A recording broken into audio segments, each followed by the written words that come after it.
konseling rasional emotif terapi atau yang biasa disingkat RET. Para pempraktek RET cenderung tampil lebih informal dan menjadi dirinya sendiri. Mereka sangat aktif dan direktif serta sering memberikan pandangan-pandangannya sendiri tanpa ragu. Mereka juga bisa menjadi objektif, dingin dan hampir tidak menunjukkan kehangatan kepada sebagian besar kliennya. Mereka juga bisa bekerja dengan baik dalam menangani klien yang mereka sendiri tidak sukai. Sebab minat utama mereka bukan berhubungan secara pribadi, melainkan membantu klien dalam mengatasi gangguan-gangguan emosionalnya. Kemudian ada karakteristik konseling. Dalam karakteristik konseling terbagi menjadi 4. Yang pertama, aktif direktif, yang artinya bahwa dalam hubungan konseling, konselor lebih aktif membantu mengarahkan klien dalam menghadapi dan memecahkan masalahnya.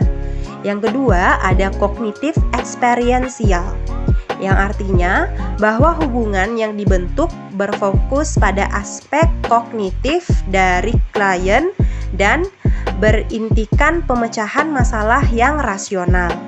Yang ketiga adalah emotif eksperiensial, yang artinya bahwa hubungan konseling yang dikembangkan juga memfokuskan pada aspek emosi klien dan mempelajari sumber-sumber gangguan emosional, sekaligus membongkar akar-akar keyakinan yang keliru yang mendasari gangguan tersebut.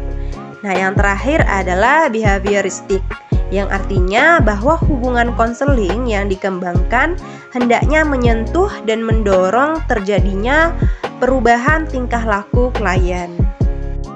Kelebihan dari rational emotive test. Adapun kelebihan dari rational emotive test atau biasa disingkat dengan RET ialah sangat fleksibel sehingga digunakan dalam berbagai macam cara dengan berbagai macam populasi konseli. Penekanan pada pemahaman yang baru diperoleh ke dalam tindakan seperti metode pelaksanaan pekerjaan rumah yang mana memungkinkan para klien bisa mempraktekkan tingkah laku baru dan membantu mereka dalam proses mengkondisikan ulang. Kelemahan pada RET. Satu keterbatasan yang paling menonjol barangkali terletak pada sifatnya yang kurang memberikan perhatian pada sejarah konseli dan bergerak terlalu cepat untuk mendorong perubahan. Ini tentu saja menuntut konselor untuk benar-benar memiliki pemahaman yang memadai tentang konseli. Sebelum mereka mengarahkan konseli menuju perubahan, penggunaan teknik konfrontasi juga berpotensi menjadi faktor yang melemahkan pendekatan ini.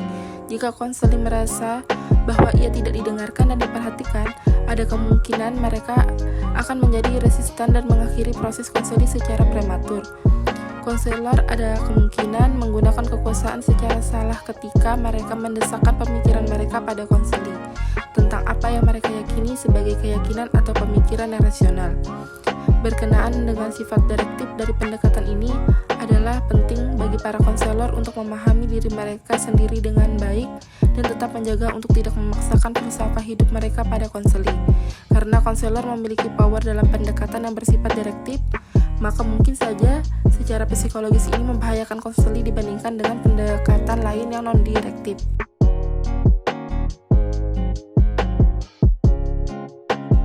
Ketika kita hendak menjadi konselor yang profesional, seharusnya kita memperhatikan syarat-syaratnya terlebih dahulu. Nah, di sini ada beberapa syarat konselor. Yang pertama ialah konselor lebih edukatif, direktif kepada klien. Artinya, kita sebagai calon konselor harus bisa mendidik, membina atau memberikan pengajaran kepada klien kita, yang mana dalam memberikan pengajaran itu dianjurkan bersifat secara langsung atau face to face. Yang kedua, mengkonfrontasikan masalah klien secara langsung. Nah, konfrontasi adalah usaha konselor untuk mengemukakan kembali dua pesan atau lebih yang saling bertentangan yang disampaikan kepada klien secara langsung. Nah, yang ketiga ada menggunakan pendekatan yang dapat memberikan semangat dan memperbaiki masalah klien. Jadi, kita sebagai konselor harus pintar-pintar dalam penggunaan pendekatan.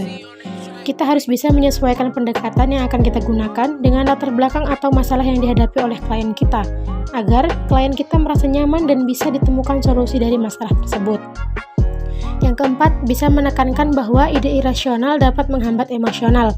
Karena pada dasarnya, berpikir yang tidak berdasarkan akal atau pikiran yang sehat tentu saja hanya akan menambah beban pikiran, yang mana bisa menjadi penyebab seseorang mengalami depresi atau frustasi. Yang kelima, menyerukan penggunaan ide rasional. Nah, sebagai konselor yang profesional setidaknya harus bisa membuat klien kita memiliki pola pikir yang rasional, yang mana kedepannya akan dapat membantu dirinya sendiri dan tentunya orang lain. Yang keenam, menggunakan pendekatan didaktif dan filosofis. Nah, pendekatan didaktif di sini adalah suatu pendekatan yang berusaha menemukan dan memahami gagasan, tanggapan evaluatif maupun sikap pengarang terhadap kehidupan. Yang ketujuh, menggunakan humor sebagai jalan mengonfrontasikan berpikir secara irasional. Agar klien tidak merasa bosan dan tegang, hendaknya seorang konselor dapat memasukkan hal-hal lucu ke dalam pendekatan tersebut, agar supaya klien cepat tanggap terhadap apa yang kita sampaikan.